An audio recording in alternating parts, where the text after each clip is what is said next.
Hi, Leighton. Welcome to Landscape Photography World. How are you going? I'm better now that I'm speaking to you, Grant. Awesome. Thank you. Yeah. I'm, Thanks for having I'm, yeah, I'm very pleased to have you. It's great to put a face to the name and the pictures, the images. Love some of your drone work and some of your astro stuff. It is top notch. And I want to talk to you about why you do what you do. Yeah. This is it. Yep. Astro and the drone. I've been doing a lot of that lately. Yeah. So I'll be getting into that. Seem to be, because you've got a drone yourself, haven't you now? Recently, yeah, and I don't know why I was anti them because the experience I'd had with them made me feel like I was disconnected from the taking of the picture a little bit. But now I've actually got one myself and played around with it a bit more. A couple of people I had a chat to convinced me to go and buy one. And yeah, so it's only a Mini 3. I thought I'd start at the discount end and work my way up if I fancy going big at some point. But Yeah. it does the job and I can make pictures with it. Yeah. And that's the thing with the drones. I was reluctant to, like you, a little bit reluctant for a while. I think they were starting to come in quite strong in 2019, 2020. They were coming in quite strong. People were taking it up, but I never did. I sat back for a year and was like, okay, I'm happy with the camera, but what is this? What is this drone thing going on? Yeah. And then started seeing the photos and some of the inspiration from, especially on Instagram and Facebook or whatever. Sure. Yeah. So the drone really, yeah, that's when I thought, okay, you know what? I'm gonna do this. I reckon I can get some images. So yeah, I bite the bullet and go and bought one. But yeah, in doing that, probably like yourself, you realize when you get it up in the air and the fact that you can move it around to any point in the sky and get different compositions, because I'm huge on composition, everything. So with the drone, I was just like, I'm in heaven. The drone's up in the heavens, in the clouds. I'm in heaven. And mate, and I thought it was actually quite easy. I'm like, oh, this is great. Yeah. I certainly found it easy. Depending on what I'm doing, I've been doing a little bit of experimentation with IDM, intentional drone movement. So actually doing longish exposure. Unfortunately, with the Mini 3, the biggest I can get is about 2 seconds, I think, in the firmware that's there. So it's enough for some kind of ICM/IDM sort of photography, but it won't let me take a minute or I love the bulb mode on my Canons that let me sit there for 7-8 minutes before sunrise, taking those sorts of shots that just make everything nice and creamy and dreamy. Yeah, the camera is pretty excels at that. Yeah. And you can sit back with a coffee while it's doing it, and then you get a little reward at the end. That's it. Yeah. Oh, wow, look at that. The drone blows you away that it can actually do 2 to 3 seconds in the air. Yeah. With the air. And that just blows you away. The ability to hover. I mean, you're going to watch the wind conditions, of course. Yeah. But it is amazing. Particularly with the little one. The little one, your little Mini, that's pushing it. 2 seconds is really good. Yeah. So I recently got the Air 3S. Nice. Previously, I had the Air 2S, which is a great drone, but I had it for a couple of years, and I had a little bit of a hard life because I pushed them to the limits. But the Air 3, I can get 3 to 4 seconds. Nice. Okay. The Air 3S, let's say 3 comfortably, but with no wind, absolutely no wind, you can just get 4, which is, let's say 3 max, really, for a drone. Funnily enough, with intentional movement stuff, it was unintentional movement that sort of made me start to pick up on that, where I think I was doing about a quarter of a second shot and my thumb actually slipped and bumped the joystick. Okay. So the drone moved, and it wasn't until I got home and I saw the result of it and I thought, oh, okay, I know what happened there because I remember my thumb slipping. And then I thought, this could be something, I don't know. So I've tried it with horizontal zoom, vertical zoom, spinning. She's got lots of axes to play with and just absolutely enjoying experimenting with it. Oh, good on you. Speaking of experimentation, I've seen some of your light painting exercises with the drone, and I'd like to tell me a little bit about how that came about and what inspired you to get into that and how that's sort of developing in terms of the body of work that you're building around that. Yeah, there was a natural progression because I used to do a lot of city going back to the camera thing slightly with Sure. in regarding to the drone light painting, used to do a lot of city work. When I was young, when I started off 6 years ago in photography, the city stuff, I learned so much because you got to be quick. You got to learn your camera. You got to know how that tool works. Yep. And then there's obviously so many methods that you can get. You can doing long exposures, short long exposures, and all this, and the lighting. And landscape photography was my first. I got into that first, and then the city. But you never lose a landscape, because a landscape, to me, anyway, that's another sub. We can go into that later. But with the drone, from the city work and doing all those long exposures and short long exposures, it was a natural progression for me to get I got creative doing that. So the drone, a tool to me, and I'm like, what can I do with this drone? And you're going, oh, ICM, okay, cool. Maybe, and then I'm thinking, oh, I'll do light painting with the drone. And obviously seeing that people do that on Instagram. There's one photographer, Manny, his name is Reith or something on, I'd have to look at it on Instagram. I know his name, yeah. Yeah, he does all the painting with the drone. He's like the best guy on there really that does it. I was so inspired by seeing his shots. I was like, okay, cool, I can do this. Yeah. That I can do it without buying those little lights that they put on the drone. I'll just use the one on the bottom of the drone itself. Okay, yeah. Yeah, so I tape up the little LED lights on the side. So flashing. Yeah, so you tape it up, and it's a stealth drone basically. It's like Night Rider. Nice. Then the night fly, you might, because you're only flying it, say, not very far anyway. So you fly at night, but you're not flying around the neighborhood. No, and you're in a localized area. And I'm away from people. Yeah, and all that kind of stuff. Exactly. So you're going not far, and you can control the drone, but it's stealth. You can't even, without the light on, you can't see the drone or that I'm interested at night. How do you manage seeing where you're going with the drone and not hitting antennas and trees and?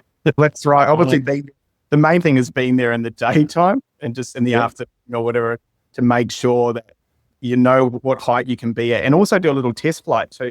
Some of those doing rings and spirals above buildings, or let's say the tree. You want to go up and do a little test flight in the afternoon just to check how high that the trees are around and all that, just to make sure you're not going to hit them. Yeah. So I do a little dummy flight in the daytime because it's a little bit easier. And then in the nighttime, the drone's obviously got a map on the left-hand side of the bottom of the drone, see where it is. And with the E3S, it's even got a little, comes up on the screen. If you just turn your camera around and you'll see a little yellow H that's showing you where home is. Home is nice. Whereas the older drone didn't have that. So you couldn't tell where, unless you looked at the map where you were, you couldn't tell what direction. But the problem with the direction, you don't know what direction you're in. Yeah. You're facing, if you're looking at the drone with the light on, you press forward and it will go the opposite direction because you can't really see it. That's right. Yeah. You have to rely on the maps and you just get used to it. It's not that hard.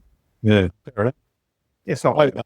I don't really have any lights or native lights other than the navigation lights on the front of the the Mini 3. And so I haven't actually experimented with any of that. I'd probably be thinking about upgrading before I do that, just so that A, there's some native light on it, and B, that's right. I've got a little bit more practice under my belt with the small one before I move up. Definitely, especially at night, you need that light. Absolutely. 100%. I wouldn't fly it without the little light and I don't know that strapping a loom cube to it's going to cut the mustard. I don't know how it'd fly with that actually. Probably be surprised actually. Probably be doing. It's probably powerful enough to deal with it. It's a little drone though, isn't it? Yeah, the battery depends on how hard I'm pushing it, but I can get up to about 45, 50 minutes on the high capacity battery. That's amazing. Which is not too bad, but normal flying with pushing it a bit, it's probably more 35, 40 minutes, if that. Yeah, that sounds about realistic, doesn't it? Sounds realistic. Yeah, so I just started getting creative with the drone. Oh. And just perfecting. Didn't take long to perfect those circles and that.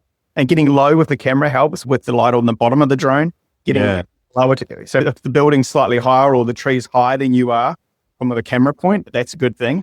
Obviously, if you're higher then you're doing a circle that the drone's down below, then that's not going to work because the lights, you're not going to see the light going round and round. How do you manage dealing with two cameras at the same time or two? I do it by myself most of the time. Yeah. And I struggle dealing with one thing at a time. We're typical males. We can't multitask at all. Really not. It's all the female viewers, listeners, they will probably vouch for that. But look, when it comes to the camera thing, I'm actually funny enough, I can actually multitask. So yeah, I've got a little box remote trigger. Yeah. Put on and with the remote and then the trigger onto the Sony camera. And then I can just push the button on the camera, have the camera all set up, fly the drone. And then I'm actually just flying the drone, push the button on the camera, 5-second delay, and then do the circles. Normally it's around about 20-second exposure, depending on what I'm doing. Sure. And then, so it's all timing, getting that timing right. But with that remote trigger, I can concentrate on the drone. Yeah. And obviously then you're checking the camera to make sure it's going to work, and then just keep doing it until I get it right. Yeah. How much practice do you think you've actually had to get to the point where you are now? Not that much practice. I've been doing it for a few years. So yes, it is quite a bit of practice. But no, I didn't go out and just practice how they're doing it. I went out there and did it. Yeah, just started trying it. Yeah. Got shots. It didn't take, you only did maybe 10 shots, and then you got to figure out. You've like 10 on when you're on site and you're doing, say 10 goes, and then you're like, oh, I'm starting to get what I wanted to see now. And like photography, you'll give it a good crack for a while. And it's always those last few shots that are actually really good. Yeah, the ones that end up working because you find enough out how to make this work. Yeah. You might have the readjusted comp or something, but those last ones generally are better, right? Yeah. And it's like that with photography too. Right? So it's all photography. Absolutely. Do you remember the first time you took a landscape photo that really made you feel this is it? This is something that I want to be passionate about? Yeah. Yep. I did actually. I saw a friend of mine. I was into mobile photography, and not a little bit, as in I was interested in the phone cameras. Yeah. When phones were coming out, and I bought a Google Pixel when they first came. And they had a really good camera on it. So I always loved doing that. But I never really got into photography that much. And then I almost woke up. It was like November 2018. And I woke up and I was like, I'm going to get into photography. Okay. I woke up and I'm going to get into photography. So I sat down on YouTube and learned how to use a camera properly. So I thought, if I'm going to get a camera, I've got to know how to use it and do it properly. So I sat down on YouTube for about a month without a camera, and I just played on my phone. Because the phone, I could adjust the ISO and all that kind of thing. And I just learned what ISO was all about and shutter speed. All the principles are basically the same, regardless of the camera that you've got. Yes. But you have to learn and get your head around it. It takes a while. Absolutely. Yeah. Understanding the exposure triangle and the impacts that each corner of that triangle have on the images is vital. Absolutely. So what's the point of buying a camera if you're not going to be able to understand that? Absolutely. You just spend money and you're not going to know how to use it. And that's what a lot of people make that mistake. I know a lot of people do the other way around. Yeah. They go buy a camera, I'm going to get into photography. And then they go, oh, I don't know how to use this. I'm not, and they've got no patience. And they end up sitting in a cupboard for years. Yeah. Right. So good old YouTube, Dr. YouTube, just sit down and learn. No. Then I went and bought a camera and just went straight. And then once I got the camera, I was like straight into practicing. And then you're still getting your head around it. And within 3 months, I was like away. I was just away. I went to New Zealand after 6 months and got amazing shots. Yeah, nice. Those month or so learning was vital. Yeah. What was the question? I can't remember. No, what was the first landscape photo you took? You said, okay, this is it. This is what I want to do. Yeah. So going back to the phone thing, just before I got into photography, a friend of mine got an amazing shot from his house down near your way? Anyway, Sydney. Suburb of Sydney. He was living right near the ocean. Nice. Amazing property. And he got an amazing shot. He's not really a photographer as much, but on it, he had a little Sony point and shoot. And this is probably 9 years ago or something, like 8-9 years ago or something. And he got a shot of the dolphins, a surfer surfing, and the dolphins jumped right in front of him. Nice. But it was like an amazing photo. And he was there at the right time and he got it. And I was inspired by that. And I guess that got me into mobile photography, and then eventually just went straight into the camera photography. When I bought that camera, it was Christmas time. I bought myself the little Canon camera, M50 crop sensor mirrorless. Yeah. That was a great little camera, flippy screen. It was so good. And I went straight down to Byron Bay, and we had Christmas at Byron Bay, and I took this really cool sunrise photo. And the bird, it was a typical landscape shot with the bird going through the frame.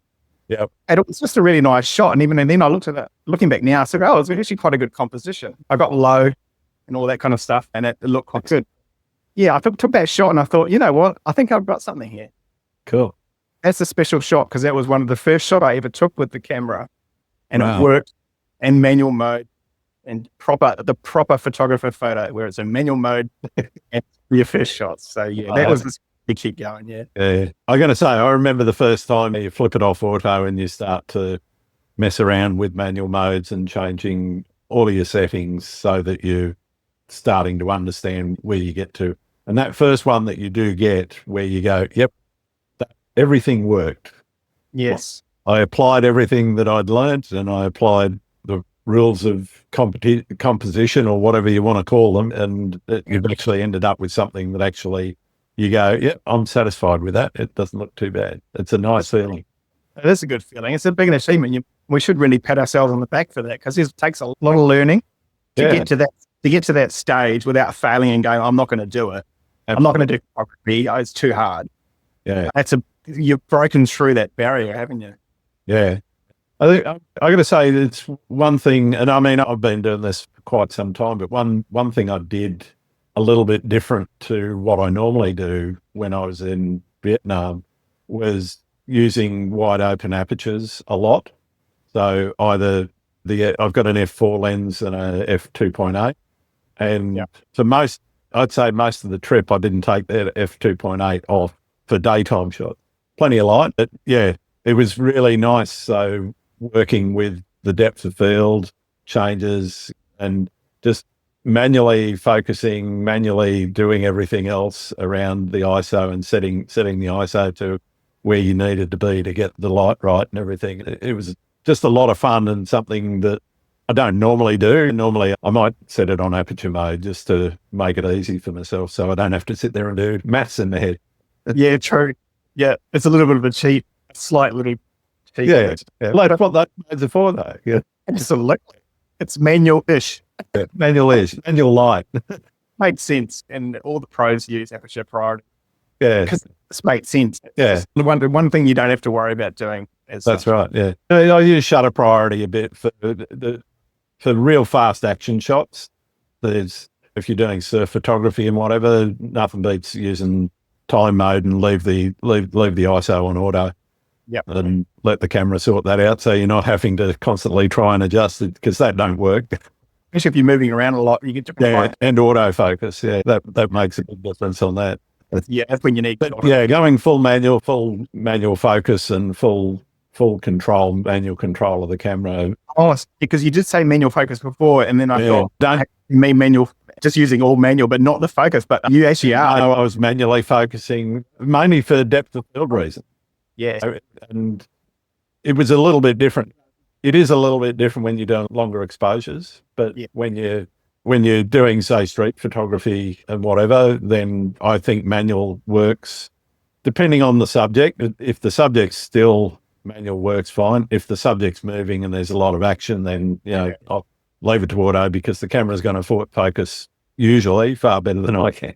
That's right. Yeah, but it's not hard to do the manual focus. Just a little bit more time.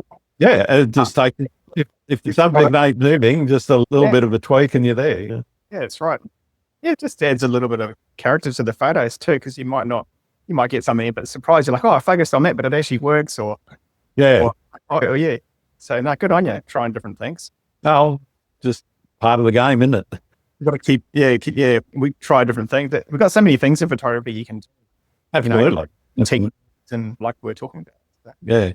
One of the things that sort of struck me in the conversation so far, Leighton, is you sound like a person who plans their shots fairly meticulously. Is that true, or are you more organic in the way that you set up your shots? I don't plan anything, mate. I just take it on a whim. Fair enough. No, that's not true. You're doing astro and you're doing drone light painting. That doesn't sound like walk up and off it goes and, this will work. No, I wasn't going to get the Milky Way with perfect conditions. Exactly, yeah. I'd be lying if I said it was not planned.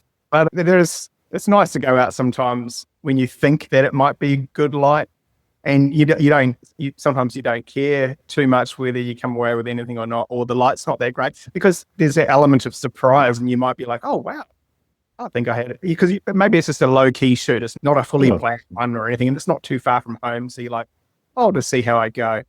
And you can get some bangers on that. But you don't, like, as we get older in photography, more experienced in photography, we don't have to always come home with shots. No, It's more fun being out. Like we all say, it's fun being out there and just being a part of it and getting outside and just getting away from the city or whatever. so what does the planning process look like? Plan process involves a lot of apps. It involves Google Maps and sometimes Google Earth. But yeah, the apps that we have on our phones are just amazing. Some of the trail apps, All Trails, Yep. they got some great little topo information. Obviously, hiking to certain areas, that's a good app to have. The weather apps, Windy Yeah. was another cloud one that we all sort of use. Can't remember the name of that. Clear skies or something like that. Yeah, something, that's the one. Yeah. So the apps, keeping it, the weather is very important to me, especially landscape photography and planning some of those shoots, astrophotography, that's all weather based. Yeah. Sometimes I feel like I'm a meteorologist. Because you learn so much about the weather, and I've always been fascinated with the weather, but now I'm just bloody mental about it. If you are going to be a serious astrophotographer, you have to be obsessed with it. You do. And I don't like to waste my time. And I trust my gut instinct and I trust myself and my process. And thinking about the weather, most of it's pretty logical with the wind and the clouds and everything. And you got your gut feeling where you know it's going to be good. So I generally will just keep an eye on the weather. I won't go shooting unless I know that there's a high chance that it's going to be pretty good. Then I'm not going to be too disappointed if it doesn't end up being like that, because that's the weather. Yep. But 9 times out of 10, to be honest, I'm on a win. Just because of that planning and looking for the right conditions and looking at what windy, looking at the BOM website and all those three together and coming to some sort of picture of the weather. There's a 9% chance it's going to be pretty good. And let's say it's for an astro shoot, obviously you want clear skies or minimal cloud and obviously a little bit less wind and stuff like that. Yeah. With the drone light painting too, that's got to be, the wind is a big factor. Yeah, the fact that you go there during the day as well and turn up and practice runs tells me you're a planner. Yeah. That's what the planning involves, and a lot of that. Fair enough. But I think most of us do that anyway. Yeah, at some level, sometimes I might just get up and go, I'm up early and I'm just going to pick up the camera and go and see what happens. And sometimes it's the blue sky day and sometimes you sit there and you look at clear skies and it goes, it's going to be 60% cloud, high cloud tomorrow. All right, I'll get up for sunrise for that. And you turn out and it's 60% over in the west and nothing over in the east, or 60% from the horizon to about 20,000 feet and then nothing on the top. And so the sun comes up and you don't see it. And it's... Oh, yeah. And honestly... And I've got up early. I've gone to the beach. I've enjoyed my morning and then I'll go and have breakfast. You have a great day. It's not all about getting banged every single day. That's exactly right. And some of the nicer shots have been when the weather hasn't been that great as well. Yeah, that's another thing. Yeah. I love extreme weather. I'm all about the extreme weather. Fog. Fog. Anything extreme, I'll go out and get. So even in the rain, the poor camera of mine's been abused. It's been in the rain, doing city work as well. I used to go out in the rain all the time. And that camera, God, I just get flogged. Yeah. Loves it. It just loves it. But yeah, now I'm a bit more protective of it. Because on the Sony, it's got a hot shoe. And if the hot shoe, water gets in that electronic shutter, it starts to play up a little bit. Yeah. And mine has started to do that, but I've been cleaning it out with some pure alcohols, saturating the camera with alcohol on the top there, and then getting the hair dry and drying it out. And it seems to be quite fine now. Well, that's good. But it's working. I think over the years, all the water's got into it. I've got a little hot shoe cover on mine, and to be honest, I don't think I've ever pulled it off. Oh, yeah. I think I went out one night and the hot shoe cover was off and water got in and I was like, oh no. But yeah, don't take it off. Don't take it off. Do you have, other than the plans that you make for individual shots, do you have goals for your photography in general? Oh, absolutely. Yeah. Who knows what the future's going to hold, but I'm hoping that I will be able to do photography as like 3 to 4 times a week, something like that. And then I'm a tradesman. So I'm a floor layer by trade. So I can do that. half and half. So yeah, that's what I want to do as I get older. When I get into my late 50s or something, I'd like to be just transitioning into more photography. But I'm not in a rush at any point now. And I've been doing a little bit of work here and there, but I've been pushing it back because I'm so busy being a tradesman, laying floors, being a flooring contractor. I make good money, reasonable money doing that. It's hard to make reasonable money out of photography, I can assure you. I can make more money in an hour doing laying flooring than I can doing photography. And to me, it's easier work doing that than photography without, it's so much processing. It's a longer time to get that money, whereas I can be in and out laying flooring. You're done for the day and you got whatever. Yeah. So when I get up, as I get up into my late 50s, I'll transition more into photography. But the good thing is you don't have to rush into it. You can, and you build up a clientele too. That's what I'm doing. I'm building up a portfolio, I suppose you can call it. And then you get your sort of name out there. And hopefully if my name gets out there enough, I can be able to get work easier later on in life. That's my philosophy. It can work. It can work if you push hard enough. That's the thing, eh? That's it. And then I think that's, I don't want to sound like you've got to be pushy all the time for everything that you do, but if you're not going to push both yourself, but also yourself on to others so that they know about you. If you, am I correct? You own your own floor laying business? That's correct. Yeah. You will know from building up the clientele there. You can't do it unless people know you're there. No one's going to come knocking on your door. I know that. Yeah, it might get the odd call off the tradie app that's somebody trying to get some work. Hey, actually, that's a thought. Maybe I'll start a tradie app for photographers. I think they already exist, Freelancer and those sorts of things. Actually, they do with my job. They knock on my door. I don't have to go north. But that's different trades. That's what it is, isn't it? If you want a plumber to come around, you call him. That's it. Or her. Same with flooring, obviously. If you want your floors laid or something, carpet done or whatever, then you're going to call them. So people do call me. I don't have to try too hard. But with the photography, it's the complete opposite. You've got to say, hey, I'm a photographer. Here's my work. You hire me, because you've got a lot of competition where there's not a lot of people on their knees laying flooring. It's too hard. I can't. I've got buggered knees. Don't talk to me about knees, mate. I can imagine. But yeah, when you saw it, just thinking about it, actually. What do you hope people feel or take away from your work and when they look at your images? To be inspired to be a better photographer or to go out and enjoy photography. I'm inspired by when I look at people's work that I think that are better than me.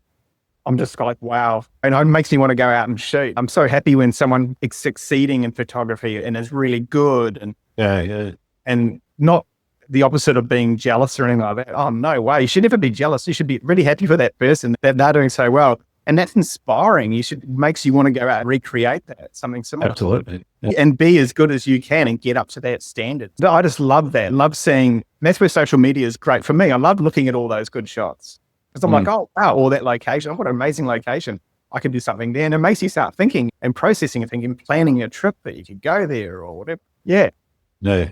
I love looking at a scene, particularly some of the wider landscape shots and looking in at some of the details and saying, okay, if I stood over there a little bit, I reckon I could get something that's a bit unique in that same spot, even if it is a honeypot spot. Yeah, that's a challenge. That's the challenge. Absolutely. Yeah. And as you gain experience, I think that's one of the things that you do start to do is go, okay, I've seen that place before, but I'm going to go there, whether it's on an overseas trip or a honeypot place at home or nearby home. And you go in and go, okay, how do I make this a bit different? Every time I go to the city and try and shoot Sydney, I'm trying to do something different because the shots of the Opera House and the Harbour Bridge are a dime a dozen, but if you can get it from a unique angle that nobody's shot before, you can go, oh, that's a bit different. I haven't seen that angle before. Yeah. That's exciting. That's absolutely. That's what that's the way inspiration works, I think, is you've got to go to those well-trodden places as well as unique places, because going to a unique place that nobody's ever been, they're hard to find in the world, but you can still find the odd one and you can get something that is unique, but I think the real skill for people is when they can actually make something unique in a honeypot location. Yeah, absolutely. And I'm all for that, mate. I'm so into that. I love that. Even if it's as simple as getting lower in the ground or using the foreground in a different composition, can be all it takes, eh? Yeah, reflections. There's all sorts of. Yeah, like actually, last year I went to an autumn road trip down into Armidale and Uralla and all around there. So I went to that Gothic church, and it was in the perfect time. It was the first week of May, and the leaves were all red around the church on the vine, and it was just perfect. And all the oak trees were falling, and it was amazing. I was hoping for fog, but it didn't work. But I sent the drone. I went there in the dark at about 4:00 in the morning or something, and I sent it a little halo around the church. Yeah.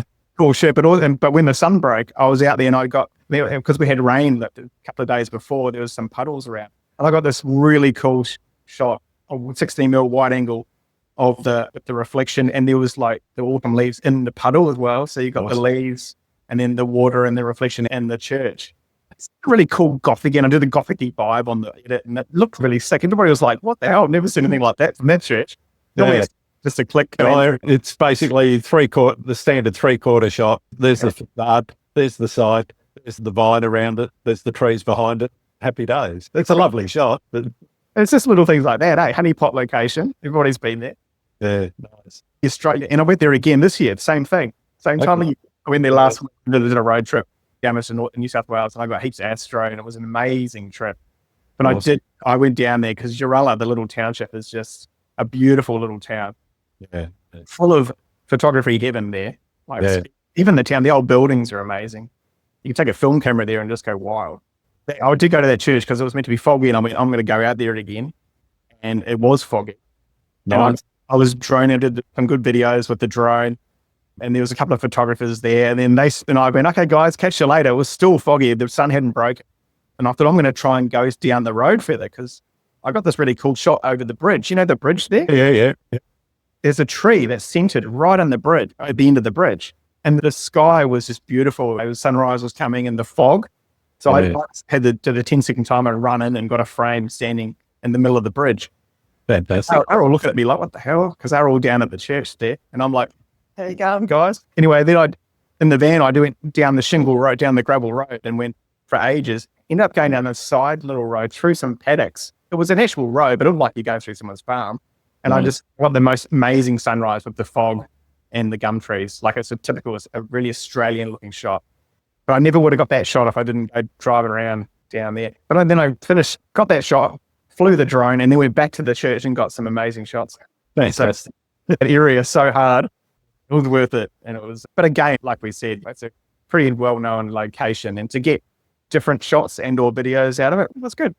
Magic. How do you define success in your photography? Is it simply that joy of getting something that's a bit unique and something that's a bit different? Yeah, I think so. Yeah, just that challenge of thinking up a new technique or a composition or what can I do with that scene. I think you're exactly right. Yeah, I'm driven by that. Nice. And what keeps you motivated? What are the things that you do when motivation might be a little bit lacking and you don't want to go out and take photos? What are you doing to get yourself out of a rut? So, yeah, if you're in that mindset, which happens to all of us, then I won't do photography. I'll do something like different. Yeah, I'll do something different. And then soon enough, you come around again and you get motivated. But I have actually, there's been a couple of times I've actually struggled with that a little bit over the last maybe 2 years. I've had more times where I hadn't been very motivated. Maybe it's just things going on in life, maybe a little bit of that. But I don't know. It happened a little bit over the last couple of years. But there was one time I thought I actually pushed myself. I'm going to go away. I'm going to do a road trip because I like to do little road trips in my van and go camping and go exploring. So nice. Like a little Dora Explorer going out, having a look in the wide world, out in the world. Yes. So I'd actually push myself to go out and do photography, even though I wasn't feeling like it. Yeah. And as soon as I got in the van and I arrived at Stanthorpe out in Queensland here in the hill, I was like, oh, I'm away from the city. I've got 2 weeks on my own in photography. And all of a sudden, I was like, I wasn't that motivated still. I was like, oh yeah, this is cool. But I just started during that day. And then by the time the next day came, I was like, I'm into it. I'm back again. Fair enough. What I needed to do was get away from the mundane or whatever and just push myself to go on a little holiday. just to start back up again. Just change what you're doing. Yeah, change is almost as good as a holiday.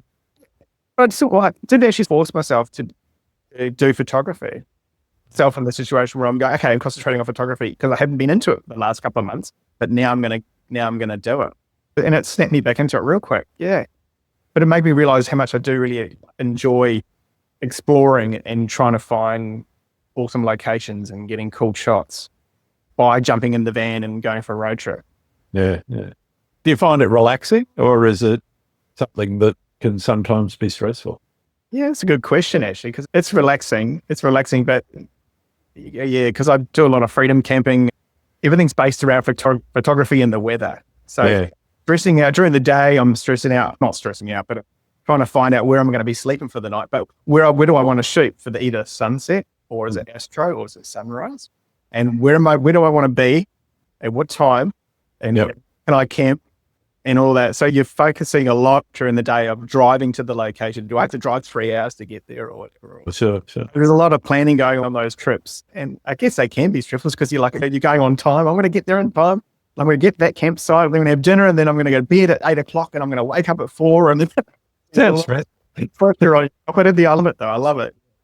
And then you had no sleep. You've had 5 hours sleep because like the last trip I did 2 weeks ago, I went away for 2 weeks and just came back 2 weeks ago. But I did the same thing. I had no sleep. We did astro, and then I was up for sunrise, astro till 12, like 11 o'clock, 12 o'clock, and then up at 5 o'clock because you're in the van. So you wake up at sunrise, and I was like, oh, I'll do a sunrise. But then that afternoon, you're just so tired. Yeah, you can sleep during the day. Yeah, that's what I did. A bit of a nana nap, and then nothing wrong with that. Early night that night or whatever, and then you're back and doing it again, do another astro thing. I'm much the same. We go away in the motorhome, and about 2 in the afternoon, if I've got up at 4, 2 in the afternoon's about that time where I'm just starting to flag and lean back or go in the van and lie in the bed and off to sleep for an hour or two and wake up refreshed and ready to go for the sunset then. Exactly. That's great. How good is the van though, Just being able to park? Oh, absolutely. And the best thing about that too, if you don't like the location that you're parked at, you can move. You just drive. You just go and look your cabs and you go, we'll just go somewhere else. Absolutely. And there's some real gem locations. National parks have some really good spots that are right on the beach. Gillard's down the south coast, for example, the national parks campsite there. It's a bit of a bumpy road to get down there, but it's not too bad. And it's about 4 Ks of dirt, but you're right on the beach. So you don't have to get up at 4 a.m. You can get up at 4:30, 5 and still be there an hour before sunrise. Yeah, that's the thing. I love those ones on the beach. They are amazing.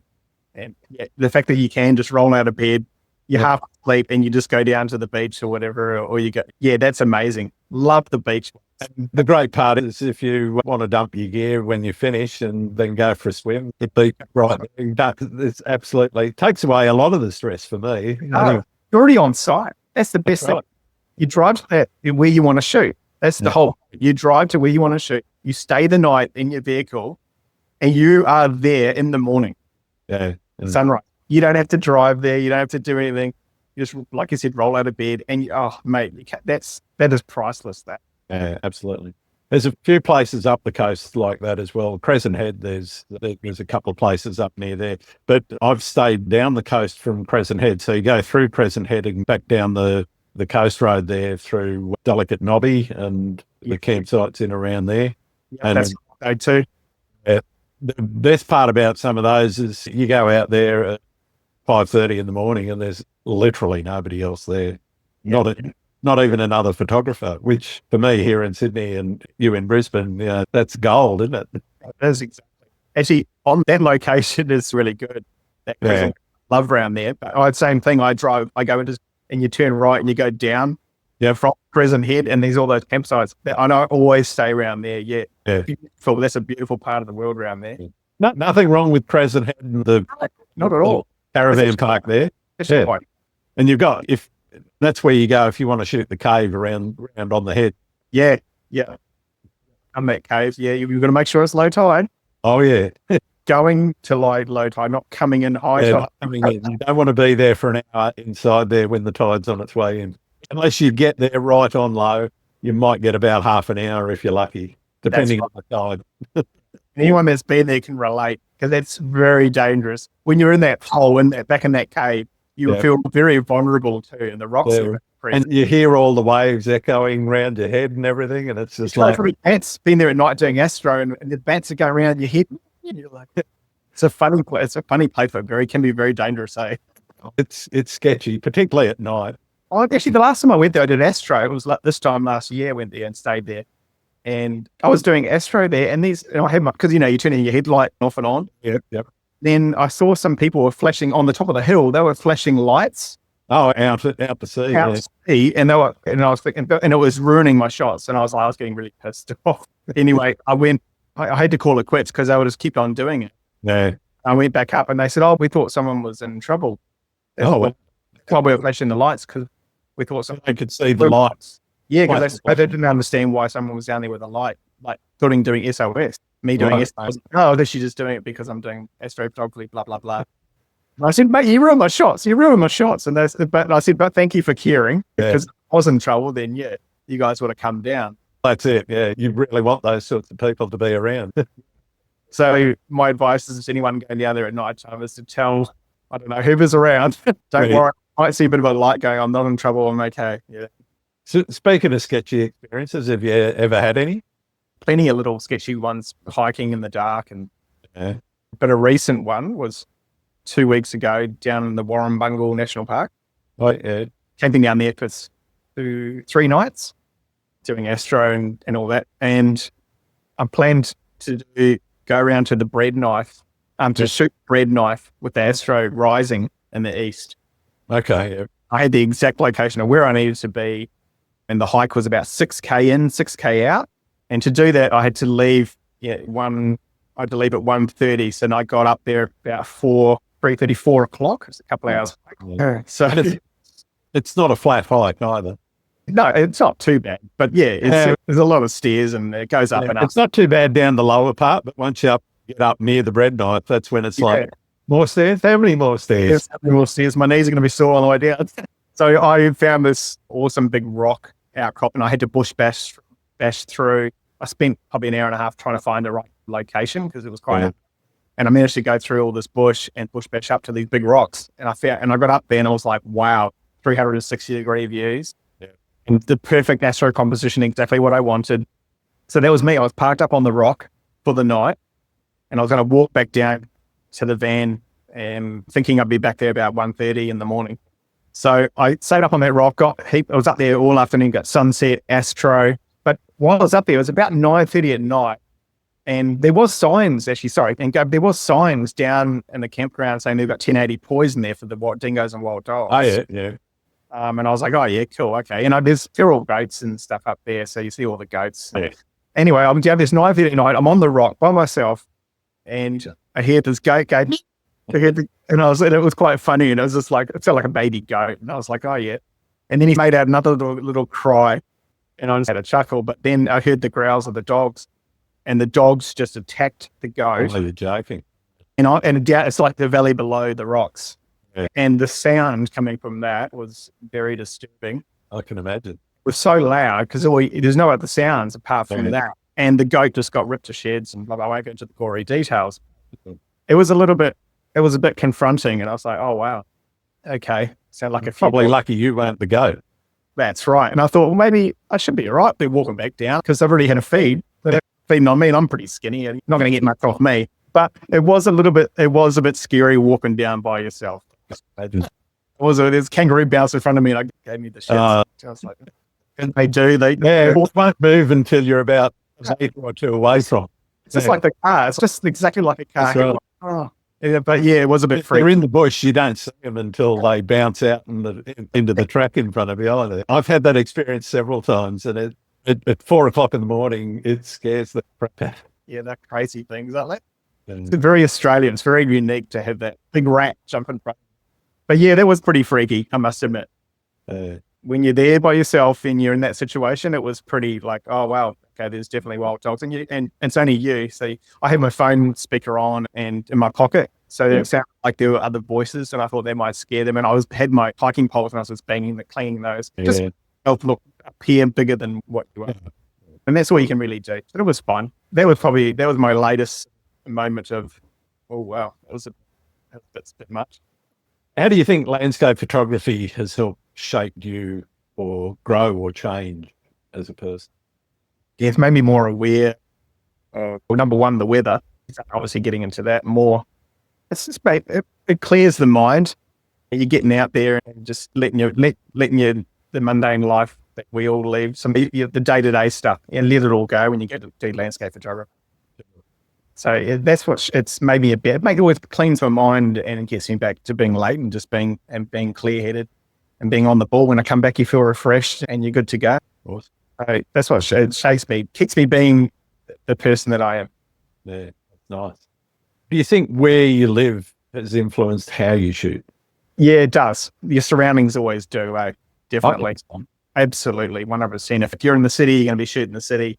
If you're in a country outback town, you're going to be doing outback town stuff. So, yeah, we're such adaptable creatures, and we will change in our environment, which is why we all love. Most of us love traveling. We want to go somewhere. You mentioned being alone. Is that your natural state in terms of photography, or do you prefer to shoot with other people occasionally? Oh no, I love shooting with other people. Definitely, yeah. It just seems to be, over the last couple of years, been doing a lot of alone shoots. I think because I've planned, and not everybody can just do what I do and just jump in the van and go out for 2 weeks or 3 weeks on a road trip and get shots. And because the shots I want to get involve maybe being a little bit risky, being out at night by yourself in some weird spot. So that doesn't, and also I don't really want someone in the van doing that, and I don't want to ruin their holiday or whatever like that. You got to be on the same mindset, both of you. Yeah. Cool. And that's great when I have with friends and other photographers, and we're going to go create. That's what I like to do. If I want to go out with someone, we're going to create something together, because we're better than just one person. Yeah. We're both photographers, and we can actually create something magical by using each other's skills. And obviously you've got a model as well. So that's right. You don't have to run into the shot yourself with the time rod. The way you're in. That's where that having a remote shutter is really good, because you can just stand nearly 100 meters away and just go click. My remote shutter's my phone, and I've always got it on me, so it's really easy. But and the other thing is you can stick that in your pocket and still hit the shutter button without making it look like you're holding something, hitting the shutter. That's right. You can just go click. That's the good thing about it. That one, the range on those isn't that good though. It's only 20 meters or 30 meters. It's Bluetooth range. So about 20, 30 meters. You go outside of that and you're in trouble. So. Yeah. Because I did use the phone one for a while, and because if you're standing on a rock way out somewhere further, that's where you need the one that's hooked into the camera. Yeah. It goes on the, radio signal or something? Yeah. Or Wi-Fi or something like that. Wi-Fi, yeah. So it's got a range of 100 meters, which is perfect for my kind of stuff, because you could be standing way out there on a rock or whatever, flying the drone above you, like that. Yeah. I love doing photography around the people, definitely. But it depends on, again, your surroundings and what are you going to go shoot. Yeah. You're going to go to the city and do city work. It's nice to go with someone. Absolutely, yeah. Yeah, every shoot's different, hey? And sometimes you want to be alone, and other times you're quite happy to go with someone else. This side of it's really good too, which brings us all together. And that's where those tours and photography groups are really good for people. Number one, for mental health. It's huge. It really is. And we all like to be connected. And photography is a really good way to bring people together. Awesome. If you could retire at one of the places you've shot, which one would it be? Why did you have to ask such a difficult question? That's my job. We had plenty of time to think about that one, haven't you? Yeah. Well, I'm a New Zealand boy, so I'm always drawn to your home place. So yeah, South Island, New Zealand is pretty special to me. Yeah, there's a lot of great places to shoot there, but I really couldn't answer that. There's so many cool spots to retire, but actually, it wouldn't be in the tropics. It wouldn't be in Queensland. Yeah, up in the top, because I find there's lack of. For me, I'm not really inspired to go out in the tropics.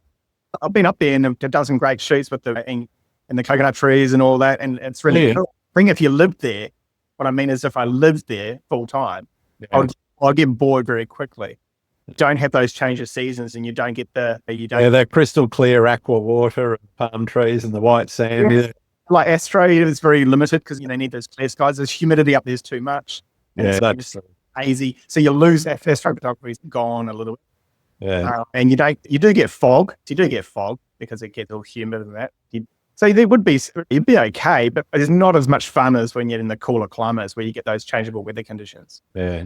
Like me, it would have to be in that somewhere down south more. Fair enough. Even though I like the warm. It's not Brisbane's got great climate and all the rest of it. Yeah, I couldn't do but it's cold enough to have the change of seasons and you get the weather conditions. So that's good.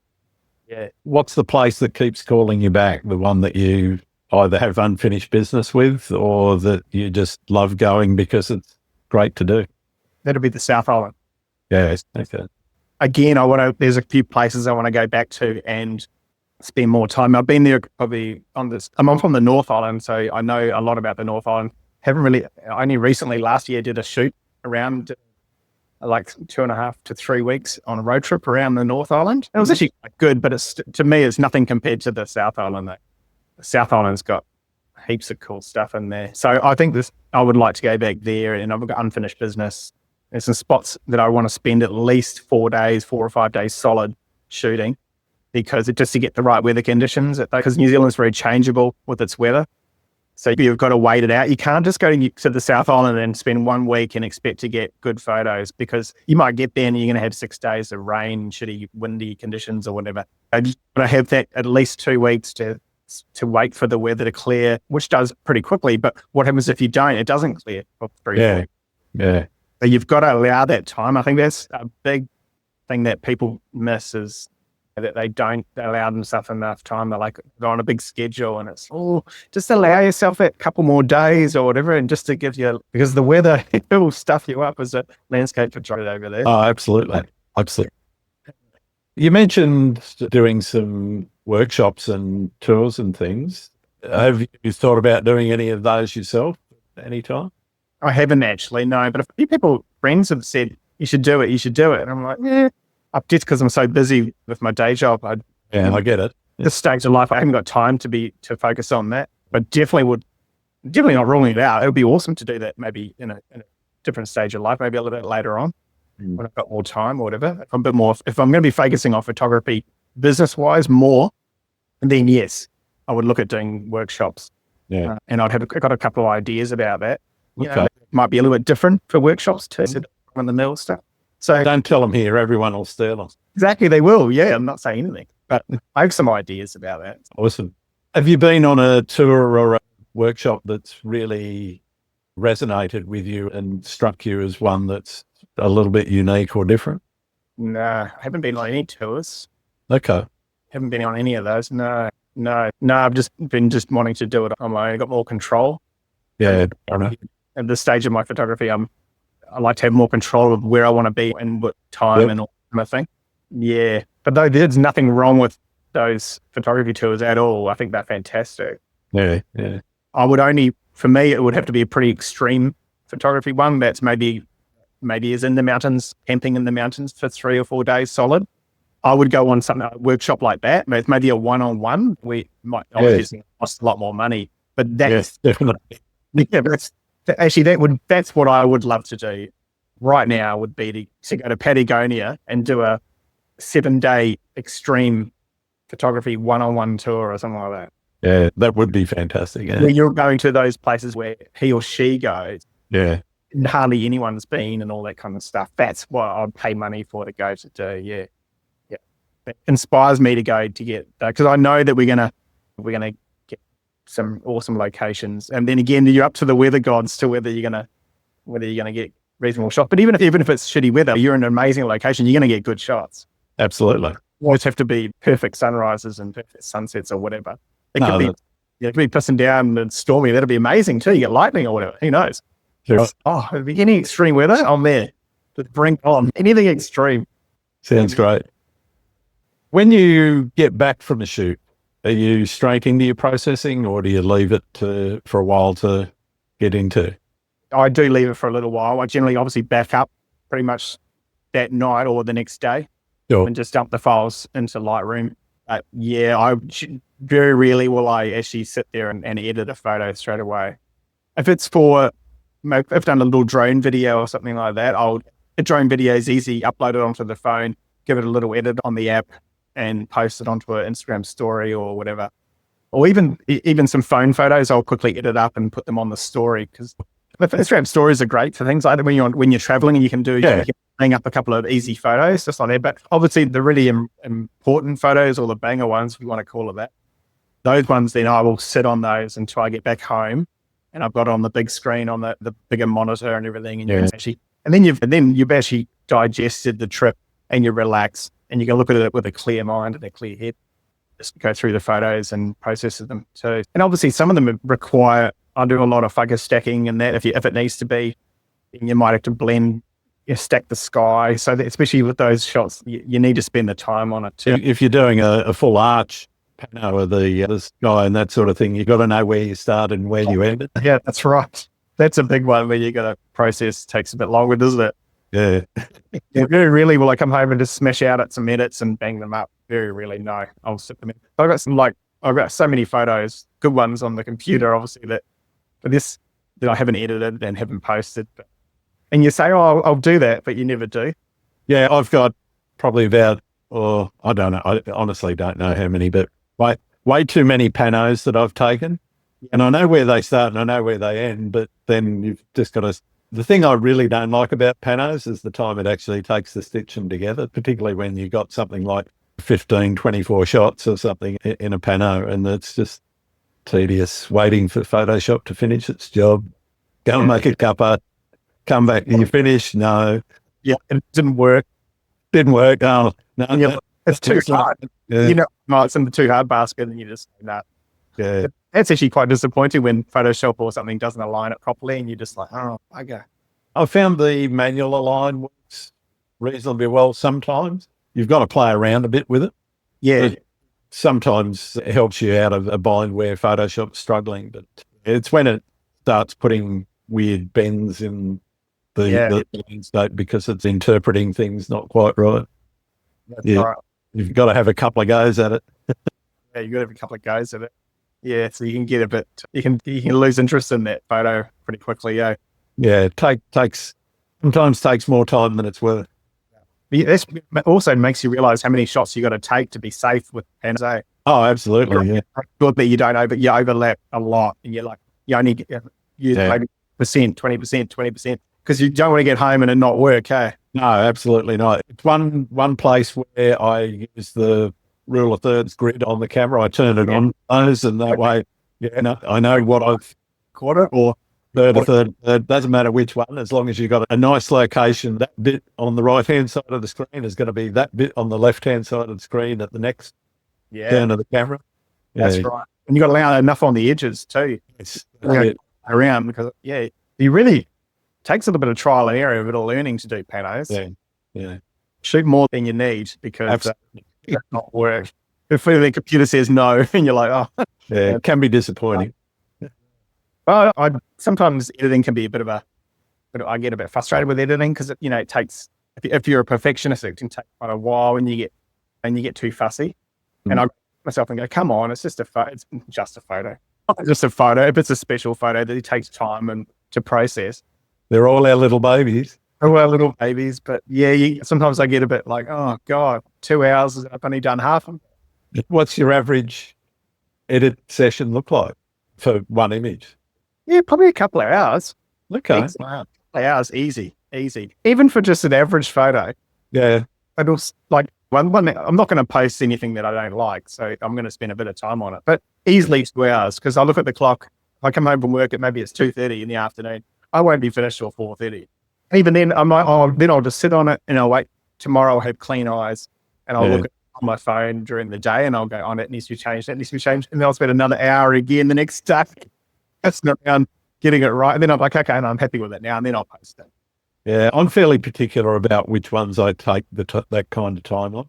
If I know I've been lucky enough to have a couple of client commissions, so if it's something that's going to be printed large and all the rest of that, then I could be spending anything up to about 15 hours on the one shot to make it perfect. get the colors right, get the toning so that when I send it to the printer, and even then there might still be some back and forth with the printer to get it just right for the client. But if it's just for Instagram, if I know I'm not going to do anything other than post it on Instagram, Facebook, and that, then I won't spend much more than about 20 minutes. Yeah, good on you. That's true. It's just I just don't see the point. No. And that's where I've come up to too, because social media, I think we've all gone off it a little bit. I have posted I posted a few times when I first got back from Vietnam, probably for about a week or two. But the past 2 or 3 weeks, I have posted twice, I think. And yeah, I'm not missing it. I'm not looking at it a lot other than, I'm obviously doing the podcast promotional things, but yeah, I'm not spending a lot of time on social media right now because it's just, I just find it a bit time consuming and patience sapping. It just doesn't make me feel good. So if it's not making me feel good, don't do it. Feel good. And it's a funny place. It's gone all weird. Yeah. It's got old. That's my interpretation of it. It's got old because it's been around too long. It's gone stupid. Got MySpace vibes. It really has a on that old chestnut again. But going back to the photos, that's why I won't waste that time on a photo, like 3 hours on a photo, because I'm going to most likely I'll print. Yeah. It'll be a portfolio shot. But that's where I've come to. For me, most of the time I'm just posting stuff that I would print. Yeah. In the time. Otherwise, yeah, you're right. 20 minutes, you can bang it up and it'll just be a quick. Good enough. Normally really good because you just give them a quick go and they actually look really amazing. Most people like those ones more than the other one. Yeah, sometimes. Yeah, the printing side of it. Wow. Recently, I did a big print of a Milky Way shot, and the night photos to print are really hard to get right because you got to get that black tone. Dark photo. When you print it, it becomes really dark. So you've got to somehow bring the exposure up without making it look like a day photo. Yeah.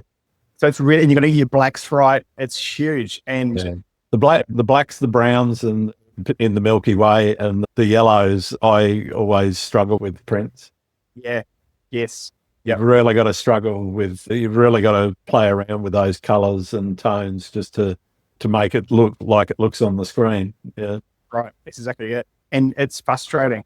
And you've got to download the right profiles. Like I've been downloading the profiles into Lightroom or Photoshop or whatever. Yep. And editing it with the screen brightness down to 0 and then making test prints and going through all that just to get it right. And you go through 3 or 4 test prints just to get that right. Yep. Then you're happy. You're like, okay, I've got it it's perfect now. We can print it on that medium, like a metal print. You do it for that metal print or you do it for that gloss paper print. That's fine. But yeah, if you want to do it for a canvas, then you've got to re-edit the whole thing all over. It's a nightmare. Yeah. So printing is full on. It's a dark art in and of itself. Time people, can I get a print of that? And I'm like, oh no, do I have to go through this again? Yeah. I keep saying to people, just get a daytime shot because it's easier to print then. So it's easy. You can just don't clip the blacks, don't clip the highlights and print it and bring up the exposure and you're probably good to go for a print on paper. But the night photos, oh no, don't you want a night photo to print? Oh, of course you do. I got to say the sunrise shots and sunset shots sometimes can be a bit of a challenge in the shadows as well. True. It's easier than night, but it still can be a bit of a tedious. I've got to tweak this, I've got to tweak that. And it looks absolute on your screen. Oh, it does. But when you actually print it, you go, yeah, that worked. Yeah, it's so much different, different. The different mediums, the different papers or whatever. It's huge difference. Yeah. But yeah, you've got to be careful with the banding and sunrise and the color banding of the sky. Basically, you can't really push the colors in the sky too much, otherwise you're going to get a lot of banding. Yeah, so there's a couple of ways of managing that. One is depends on how much texture there is in the sky, but if it's a fairly steady gradient that you want and there's almost no cloud in the sky, which sometimes that's what you get, you can actually just take down all of the clarity and texture and everything in Lightroom before you start processing. But you've got to start in Lightroom knowing that's how it's going to end up when you go to print. Yeah. Yes, I'm with you there. That's a good trick. anyone that doesn't know is take out the texture and the clarity out of the sky and you're good to go. That's right. You just have to mask the sky, bring them down to almost zero. They don't always have to go to zero, but it also makes the sky soft and it makes it all nice and dreamy too. That's right. An Orton effect.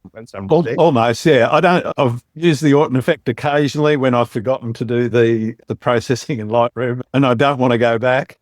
I've just spent 3 hours doing this shot in Photoshop and gone, bugger, that's looking a bit crunchy. Orton effect, that'll fix it. Mask the sky, Orton effect. Yeah, just look at it. It's beautiful. Yeah. Have you got a preset for the Orton effect? I do, yes. I use a panel which has a number of different ways of doing it. So you can do a cool Orton, which puts a blue filter on, a warm Orton, which puts an orange filter on. There's plain Orton, then there's a black and white Orton. There's a whole range of things, and they're just one button pushes, which makes life very easy. So you just go click, bang. The TK panel? No, I'm using, what's it called? Disappeared out of my head. I can't remember the name of it. Raya Pro, that's it. Okay. There was Jimmy McIntyre built it quite a while ago. He's kept it reasonably up to date, though. I'm starting to look for a new one because it's now, to be honest, some of what's in there is starting to get a little bit superseded by some of the things that are coming into Lightroom, Adobe Camera Raw, etc. Yeah. Because some of those things you can actually get similar effects, but the main reason I use that panel or any other panel that's out there for that sort of thing is actually luminosity masking for doing exposure blending mostly. Yeah, I don't use too many, to be honest, I don't normally use too many filters. It's only when I've screwed up something at the beginning and I've gone, well, this work, I'll have a look. Did that work? No. Okay. Back to the beginning. Or, oh yeah, that's enough. That's good enough. Done. It's only going on Instagram. That'll be all right. Well, that depends on what the audience is. If it is for a print or a piece of work for a client, then yeah, it's back to the start and do it properly because that's the only way to do it. Yeah, you wouldn't use an Orton effect and then print it. It might come up weird. You'd be surprised. Be careful. Oh yeah, I'd just be a bit scared to do that. It can work. And making sure that it's good, that Orton effect works on that print. That's what I want to know. Yeah. Print the hell out of it.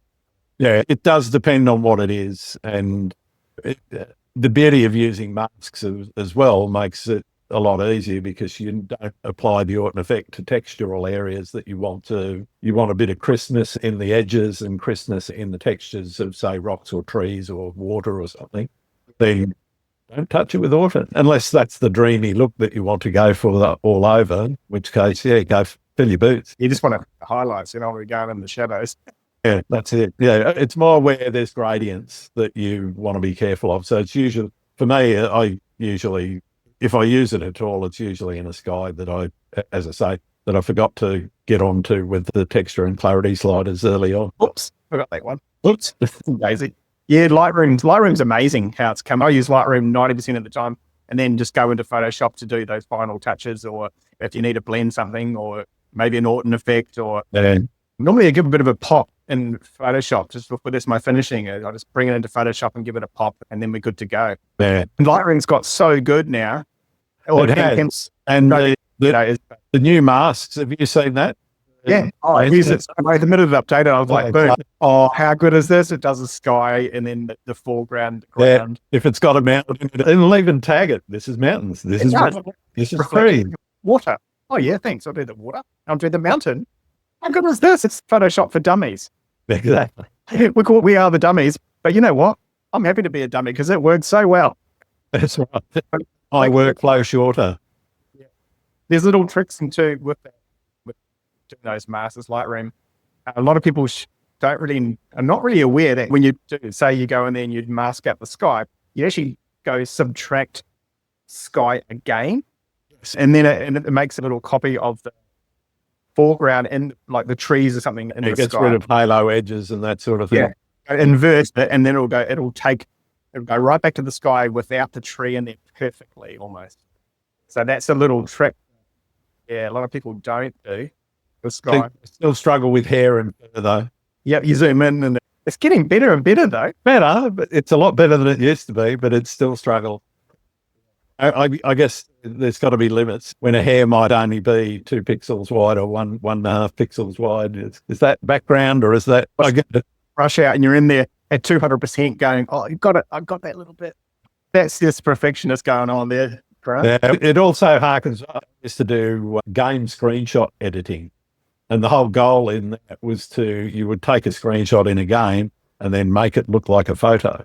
Oh, wow.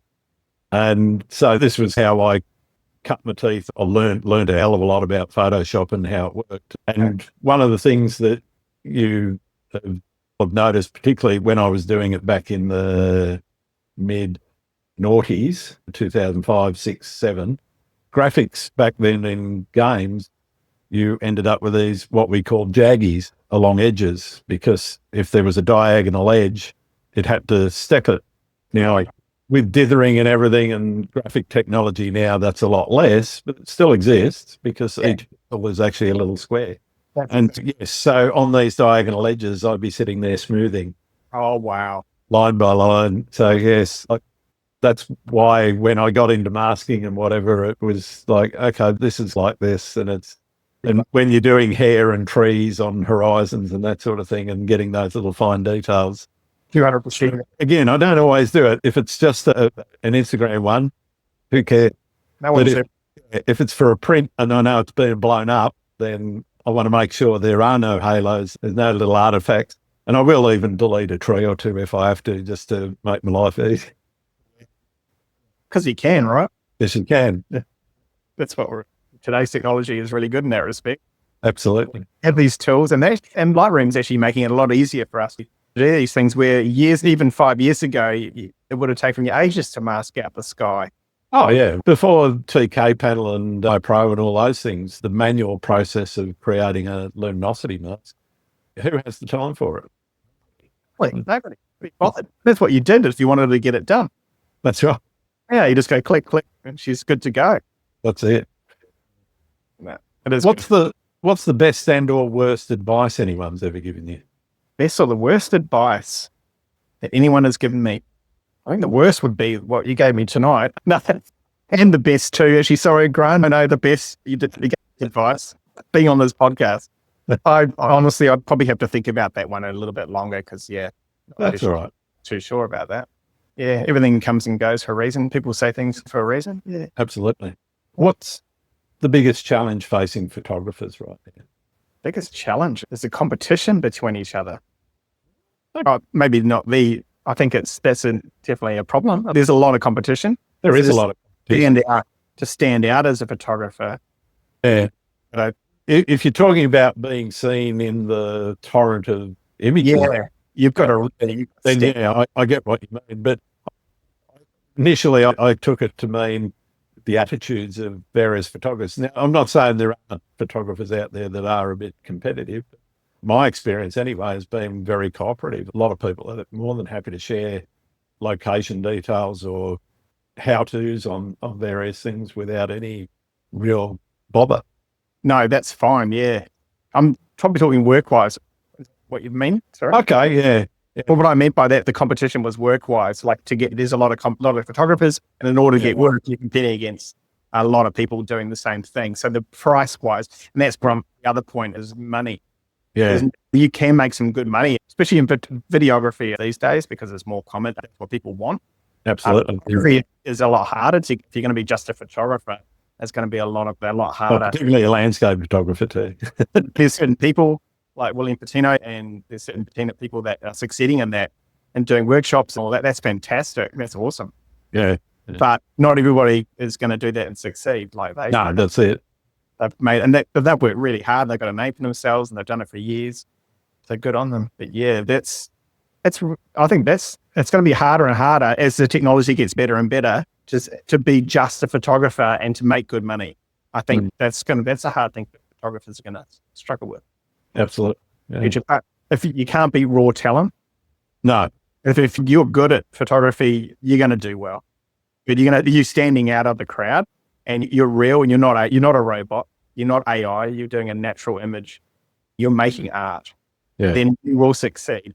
But if you're just going to be a clicker and just click the photos and all that and expect to make money, no, you're not going to go anywhere.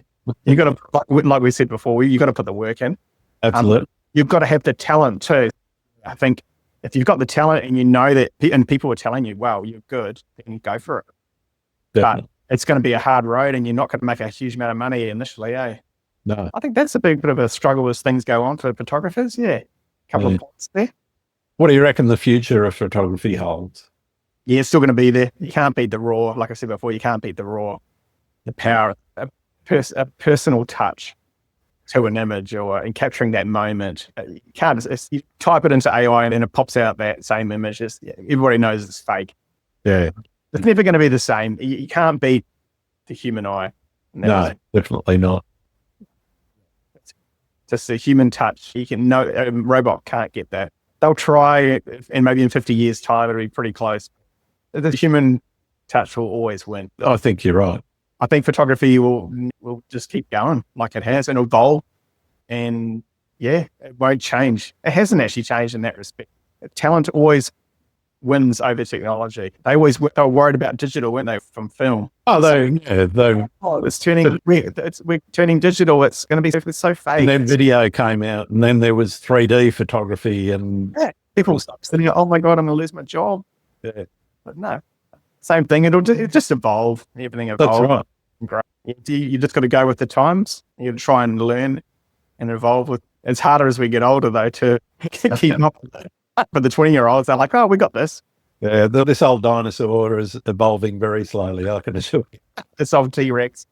Anyway, we should think about wrapping up shortly. I've got 2 more questions for you. Are there any photographers out there that you think should be on the podcast? There is. I've got a couple. Yeah, that's fine. Yeah. I'm not sure. You got 4 people that I reckon you could possibly have a good time with. Sounds good. Talk to. I like to have a good time when I'm talking to them. Good time. Yeah. Ty Share Photography. Okay. Ty Shares Photography. I will send you those after. Yeah, no worries. Show you those. But so you got Ty Shares Photography. Ty is a TY. He's an amazing artist. He does a little bit of everything, but good at landscape. But he's creative, even on AI. He's making AI pictures as well. Yep. And AI movements like photography. Yep.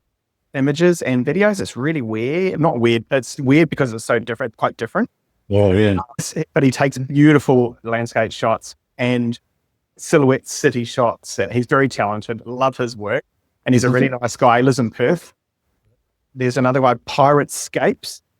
Yeah, I've actually asked him, and he's being reticent, but I'm going to chase him again. I reckon I'm going to push the issue too, actually. Hey, come on, get on there. Because he's really talented, eh? Absolutely. I love his work. Yeah. And he's similar to me. He'll go to the extreme to get the shots and all that. Yep. So he's pretty good. I think there's 2 young guys that I reckon I'm having a young, like 20-year-old, couple of 20-year-olds. Prue Scanlon. He lives in the Rainbow Beach up near Noosa, up past Noosa there. Yep. He's now road tripping. He's in Tasmania and he'll be there for 4 months living in his van. Yeah. Only about 20. Okay.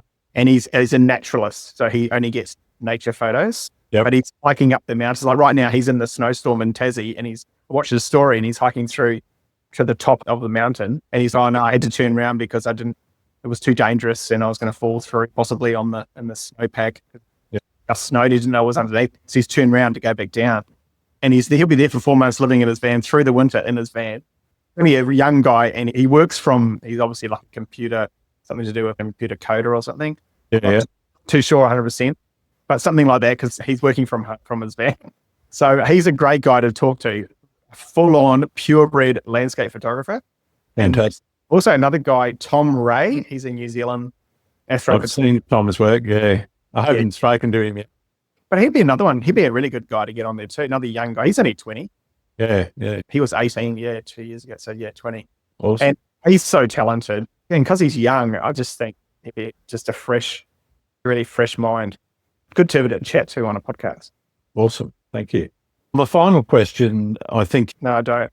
What that is. You don't know what the final I'm joking. Yeah. Do I like pineapples on pizza? Yeah.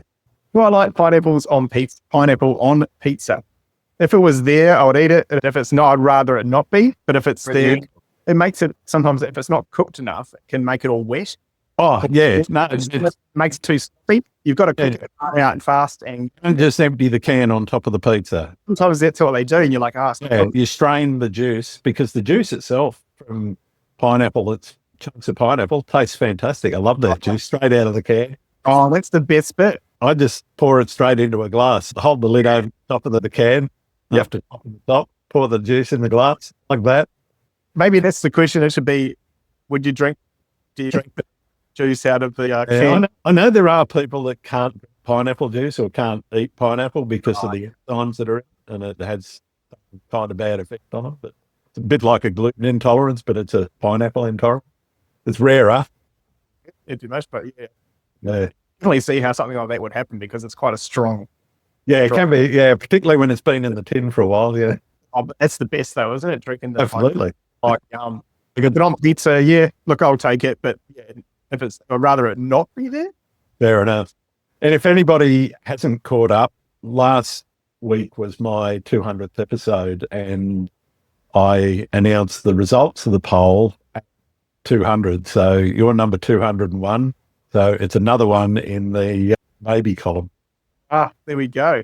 Look at that. Congratulations too. Cheers. Thank you. It's been fantastic talking to you, Leighton. I know you've got a couple of places that people can find your work. Yeah. Let us know what they are. Yeah, so on Instagram, it's Leighton, Leighton, J Compton on Instagram. So Leighton J Compton. And on Facebook, it's exactly the same name, Leighton J Compton. Perfect. All So right. that's a on private account on Facebook, but just hit me up and we'll become friends. Fantastic. Yeah. Thanks so much for doing this. It's been absolutely wonderful, and I've thoroughly enjoyed having a chat with you. And meeting you for the first time, not quite face to face, but pretty much. It's been an awful time, Grant. I'd never want to do it again.